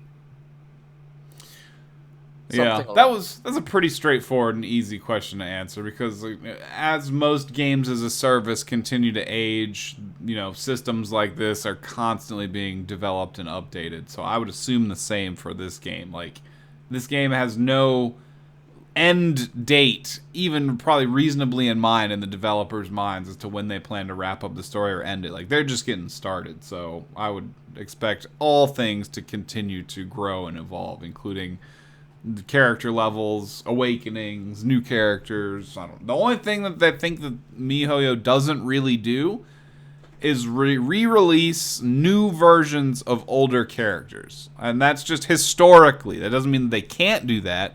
It's just like for games like Honkai Impact, I don't think they really ever created like for a new version of Diluc, for example. Like, they'll awaken the older one and power him back up most 9 out of 10 times before they'll release like a new duplicate version of an older character. So beyond that, I think that's just something that is something they do. They're not bound to that, but I just think that's historically what they've done. I mean, I just wonder as well, like, I mean, this is, I guess, a bit kind of a spoiler, that Child is able to use an electro element. I mean, I'm not going to say when and how. I'm just thinking that they might just release, not like exact dupe, but might release Child using electro element instead in the future. Maybe just as I don't want to say as a skin, because that wouldn't make sense, I guess. But they could release him, with a different element. Because originally, I think if I read his backstory, was like his main element was like Electro. He was training with Hydra, if I'm not mistaken. Yeah, that's definitely something that I could see them doing. Also coming in the form of an awakening, though. If they don't necessarily remake, a duplicate version of the character, they could always awaken him and he gets access to, like, a transformation, essentially, because he puts on that really cool suit of armor. Like, or maybe just, the awakening, like, future down the line unlocks, like, second element for certain characters, Maybe. No, I could see them, like, Especially characters like Ventine Child, we know they have hidden potential in them, in the lore wise at least, than what the character lets you see. So I could totally see down the line at AR, AR 90, you unlock the true awakening, and you can go through a little quest and make all your characters OP. But I mean, that's just gacha in general. There's always something, halfway down the line to add more flair to your character and augment them and upgrade them. We already know about like artifact ascension is going to be coming. Like, I'm sure there's going to be 100 different ways we'll augment our weapons and artifacts before it's all said and done. Yeah, and I think 6 stars down the road is eventual as well. 100%. It's going to happen. Like, especially if our baseline of characters is all starting out as 4 stars, you guys are going to see these characters in your summons over and over and over again. And 5 stars already kind of, you're not used to it, but there's no crazy jackpot summon yet. They haven't released the super limited rare one-time character, Like when that drops, I'm really curious to see how they impact the game. So pull rate is gonna be even lower, I guess, Maybe. I guess it's time to go to the next question. I guess so. Nas, you there, man? I'll read it out. Yeah. No, I'm here. I was, in agreement with most of what y'all were saying. But in terms of the next one, kind of already answered it a little bit throughout the show, but we could just briefly kind of quickly answer it again. But who would you summon from the Child or Zhongli banner? Personally, I'd be going all in on Zhongli for him and Xinyan, which I'm assuming is the musically inclined fire greatsword user. That was from Mac vs. Zoe. Personally, for me, I kind of already mentioned earlier, I'm going to save for Zhao, his banner, the third character. We don't really know when he's coming yet, but since I already have his 5-star spear, that's my intentions. I would love to pick up Zhongli over Child if we're specifically talking about these 2 characters, because I could really use a powerful Earth DPS user. So Zhongli is more attractive to me personally, but Zhao would be the ultimate goal. So what about y'all? I think sorry, I'll go first. I'll just go over it. If it's between those 2 banners, I'd probably... for the 4 stars, I'd go on Tartaglia's banner, but if I had to choose between Tartaglia versus Zhongli, I'd go for Zhongli personally. But yeah, no, I'm not summoning on either of the banners. I'm saving for either Xiao or Ayaka personally. You can go for me, it's pretty much the same. I would like to get Diona, the 4-star from Child's banner, and if it would be 5-star, I would probably go as well for Zhongli mainly. But like most of you, I'm as well excited about Xiao, and maybe Ganyu. I don't know whenever she's gonna come. So those 2, but most likely Zhongli if I had to choose just from those 2. I'm gonna be summoning until I see Diona. Everybody's saying between the 2. I know Zhongli looks like his kit's better. Child just looks clean in my opinion. I would love to swap between melee stances and shoot and pew pew. I think he's cool.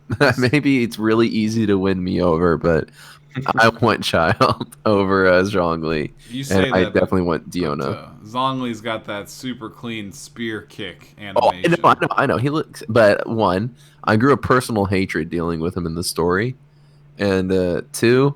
I mean, come on, Child has 2 kits, bro. Yeah, I mean, they're definitely both pretty good looking for various reasons. But moving on to the next question here from Ulysses. Do you think it's a good idea or a good thing that they adopted the gacha game principle, or do you think this game would have been better as like a full-priced, like regular type of RPG, kind of like, I guess, like Breath of the Wild, for example? I think they're making way more money being a gacha game. Well, first, money-wise, they're definitely more money that way. But I think for me personally, if it was a full-price game, this would end up having the same issues that the Avengers game is having, in my opinion. And that is the lack of content. That's the only thing that's hurting it. Like with the gacha game, at least the perspective is that we're getting new events, we're getting new characters over time on a regular basis and stuff like that. Whereas if it was the full price game, there's nothing to do in the game right now. They would have to take a lot more time to add in the regions and stuff like that. and by then people would just abandon the game. Whereas in terms of the gacha, people are coming back for the characters, the stories, and stuff like that as well. So while I think it's suffering from a lot of like what is it doesn't know what it is kind of syndrome, I think it's better off being a gacha in my opinion. Yeah, as from a business standpoint, definitely better off as a gacha. In terms of player satisfaction, it goes both ways, like Gail mentioned. Like, gambling is inherently toxic in video games, and not being able to just pay for something you want and get it to play with it in a video game sucks. But at the same time, that constant flow of income allows them to be motivated to constantly be adding new content and to be more inclined to listen to player feedback because they're worried about losing that flow of income. So, again, ultimately, it's just a huge double-edged sword. Like, I hate gotchas and the toxicity of gambling in video games. I'll be the first person to say that, but at the same time, I also understand that many gacha games do have included in them or provide an incredible gaming experience because of that guaranteed flow of income and that desire to not lose that these developers have. So even though I hate gacha games, I understand their existence, and I have just it's a situation where you either accept it and you play the game and enjoy it for what it is, or you just kind of boycott those games and find something else to play. And I've been the type of person to keep my bridges open and unburnt. So, again, even though I hate gacha, I still recognize all of the enjoyable experiences and moments that you can get. So, honestly, it probably is better overall that it is a gacha game. I have to agree. Yeah, and for me, I guess, either ways has, pluses and minuses. I would say as a gacha game, Gale and Nas mentioned that we getting like constant updates, events, and stuff like that. As a full price title, we wouldn't be getting those, I suppose. And if they delivered game with what it has right now as a full price title, like triple AA or something, I think the game would die out pretty quick, if the updates or DLC packs would not come out, quick enough.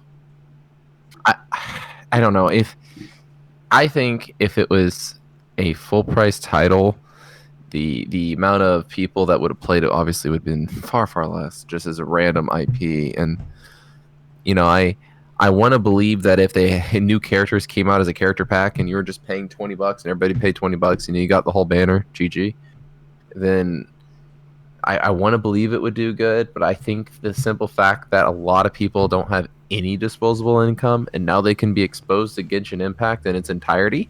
I mean, you got to assume you get lucky, but I like the pity rate. I'll just say it. The fact that you have a 50% chance, then you just guarantee get the featured unit, so it feels like every other 5-star is going to be something hype. I mean, I think they're incredibly fair for a gacha game. I know that's a hot take for a lot of people there, and I think it's probably overall in today's market going to be better for the game just to stay at the gacha model. Yeah, I think we pretty much all agree. Not too much more to be said there. This last question, I'm not really sure what to think about it, because I haven't heard any of this personally, but I guess we'll float this by y'all in here and see what you have to think. What do you guys think about the news or the alleged claim that Genshin has hidden rates? I believe I saw somewhere, or that it was mentioned, that somewhere around the 75 wish mark, your chances of getting a 5-star increase about 20% more over the 0.5% rate before the 90 pity wish kicks in. That's something that I personally haven't heard anything about. Dev Thomas is the asker of the question, so I can't really provide any insight on that whatsoever. What about you guys? Well, I'll Gale, go on. I'll just give examples. I mean, everybody I've heard, we've seen it with Nolar summons. He's more often than not gotten it around the 70 to 80 mark. Always. Let's see, I've got it. Both of my summons. I got my Venti at 76 or 75 personally as well. So I wouldn't put it past it being a thing. I don't know if it's just too much of a coincidence to not be a thing. But I don't know. It's a very hard thing to say if it's an actual thing or not, realistically. Yeah, it's almost incalculable to separate those odds from random just chance, like coincidence from random chance. Like me, for example, I summoned all the way up until Pity, the 80th multi, to get my first not copy of Wolf's Gravestone, that stupid book, right? And then I immediately did a single on the banner after that multi and pulled a 5-star Jade Spear. So, I mean, how does that factor in? Like, at some degree, this is all just random dumb luck. But Yes. is there hidden rates? I mean, So who knows? yeah, I mean, I did see the statistics and the testings they done in Chinese server, and apparently there is, because they done like someone spent like a lot of money to actually confirm this. I'm not sure if it's not faked, but there's a lot of videos about that right now on YouTube. I didn't see the question before. I might have gotten the graphs, from CN server, and apparently from 75 till around 80. It increases drastically. Like, let's say 74th was like 0.6 as it's supposed to be, and afterwards, after 75, it's like 20, 15, 10, and it goes lower again. And I think the last 89th is like 0.02, even less than it's supposed to be. But 91 is the guaranteed one. So there is kind of confirmed, like there is a soft PT cap, but as well, it's everything based on RNG. Even if there's a 20% chance that you're gonna get 5-star, it doesn't mean it's gonna happen. And I mean, a lot of people saying now when you reach like 70 on your PT, you should doing instead of multis, doing singles instead. Yeah, so you don't overspend, right? Yeah, because apparently the chance is increased, it's like soft PT cap, but it's not like 100%, obviously. So just maybe go with singles. Maybe you're gonna save a little bit if you're gonna get lucky. Yeah, Well- and that for the free-to-play players, what that's going to basically allow you to do is if you you're at 75, 85, instead of summoning a whole nother 10 relics where X amount of them are guaranteed to be dead relics, you just, go until you hit that specific magic number, and then you have primo gems left over. You can budget for whatever else you need. Yeah, that's for free to play. Like, you can save like conditional, let's say 500 primo gems or so, if you get lucky on that point. I mean, for like big spenders, the whales, I don't think it matters, but for like free to play or low budgets, I think it does help out if you get lucky enough to pull it on that soft PT cap. Yeah. That's the last question. So outside of that, any other things that y'all want to add, or? I think we actually missed question 2, part 2. I think that was saying what is the one bit of the content in 1.1 you're most excited about. Oh yeah, I did miss we've that. gone through it, but I'll go and say, I really want the personal teleporter, and I want to explore Child's story. I want to see this Hydra that they teased in the preview. That's what I want to see. Oh, that's a good one. I wonder what the Hydra is. It's gonna be like just like main story quest boss or like whatever. Yeah, that could be the next Dvalin kind of. Oh, yeah, that could be as well. And I wonder. I mean, they could drop a surprise for us. I mean, just boom, instead of one weekly boss, they give us 2. I mean, just it could happen. I mean, there is sometimes the companies, the devs surprise, the players with like unannounced content. I'm not saying it's gonna happen, but you never know. Yeah, no, as I mentioned earlier on, I'm looking forward to the story. I think that's the thing I'm most hyped about. Super interested in seeing how it's gonna culminate and how we're gonna progress into the next chapter. I guess chess combos for me, reputation system. Yeah, And getting all those. I mean, the reputation system will be crucial for getting all these new tools to help, quality of life up, finding stuff and exploration. So definitely will be chasing after the reputation. But beyond that, does anyone have any closing statements they'd like to throw in? Just 2 days before 1.1, we've had, a month and some change into the game. Any positive reinforcing comments or any other kind of negative constructive criticism y'all would like to throw out before the update, before we wrap up?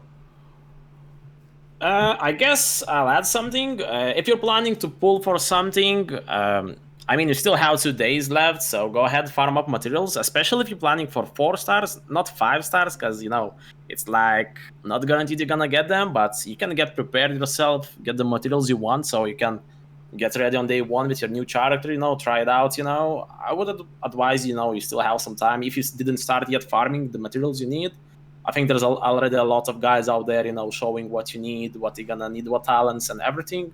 So if you're planning to pull a specific character, prepare yourself, farm the materials, I guess. And yeah, I mean, 2 days left. Get hyped, guys. It'll be really fun. I'm looking forward to. I guess Nolar is going to be summoning a child for this. So Yeah, he just loaded up his account the other day, so we'll definitely be going live with some summons for Child and maybe Yeah. for the new weapons as well, but more so for Child, and hopefully doing some playtesting of him for y'all as well. Yeah, hopefully. I mean, we should obviously with the maintenance happening tomorrow and whatnot, we should get access to the trial run. So I think both Prof and I can get some hands-on experience with him as well tomorrow, and we might have a video ready hopefully by Friday, maybe Friday, Saturday. No promises, but we should at least have a video ready for Child as soon as possible. Excellent. So with all that in mind, before we close out, I would like to just give special thanks to Dondre for cheering 159 bits about half an hour ago, and for Donut Slayer 420 for giving out a sub, or to himself, but for subbing about 2 hours ago, right when we first started. So I definitely appreciate both of y'all. And we will probably not have any Genshin content coming before y'all have access to the banner itself. So I do wish you amazing luck if you do go for any summons. You will be seeing us, of course, again next Monday for episode 7, where we'll be talking about all this new 1.1 stuff we'll actually finally be able to play with and provide you some supplementary videos for instead of just talking about it. So look forward to that, as well as a summon stream coming right after the banner goes live, and hopefully some guide / playtest / analysis videos shortly after we get some time to do the trial event and get our hands on the characters themselves. So with that in mind, this is 5-9 Gaming with Gale Riot, Juzex, Nazdarachi, and Professor Sensei signing off for episode 6.